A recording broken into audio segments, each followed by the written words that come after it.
Okay 2013 అన్నది కొంచెం different అన్నారు చాలా కదా. కొంచెం ఇబ్బంది. మరి 2013లో పుట్టిన వాళ్ళ పరిస్థితి అట్టా కాదమ్మా, 2013గా లెక్కేయాలి దాన్ని. 2, 3, 3, 6 2013 2013గా లెక్కేయాలి. అది ఇబ్బంది కాదమ్మా. ఓన్లీ ఆయన డేట్ ఆఫ్ బర్త్ లో 13 పుట్టినా ఇబ్బంది కాదు.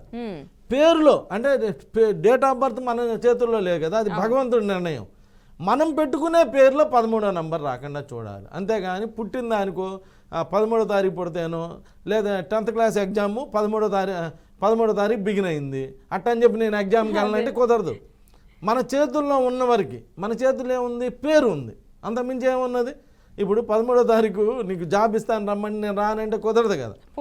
ఏదన్నా 13 నుంచి 15 లోపు జాయిన్ అవ్వయా అన్నప్పుడు 15వ తారీఖు 14వ తారీఖు జాయిన్ అవ్వడానికి అలా మన చేతుల్లో ఉన్నంత వరకు ఆప్షన్ తీసుకోవడానికి ఉపయోగపడుతుంది. 13వ తారీఖు డేట్ ఆఫ్ బర్త్ వలన ఇబ్బంది లేదు, లేదా ఇంకో దాని వలన కూడా ఇబ్బంది లేదు. ఓన్లీ పేరు పెట్టుకునేటప్పుడు మనం ఏదైనా ఇంపార్టెంట్ పనులు చేసేటప్పుడు అవకాశం ఉంటే 13వ తారీఖుని అవాయిడ్ చేయాలి. రేపు సపోజ్ సిజరీన్ అమ్మ, చాలామంది ఏం చేస్తారంటే 10వ తారీఖు నుంచి 15వ తారీఖు దాకా డేట్ ఇచ్చి సిజరీన్ ఈ టైంలో చేస్తూ ఉంటారు.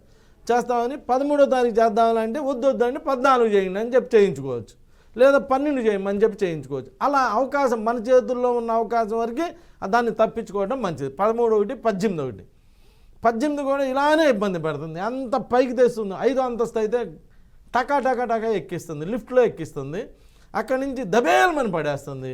అక్కడి నుంచి కూడా లిఫ్ట్లో కాదు, ఒక 100 కేజీల బస్తా 5వ అంతస్తు నుంచి అలా వదిలితే వచ్చి దబేల్మని ఎలా అయితే కింద పడిద్దో అలా పడేస్తుంది. సౌందర్య గారిని అలానే పడేసింది, శ్రీదేవి గారిని అలానే అందరిని అలానే పడేసింది.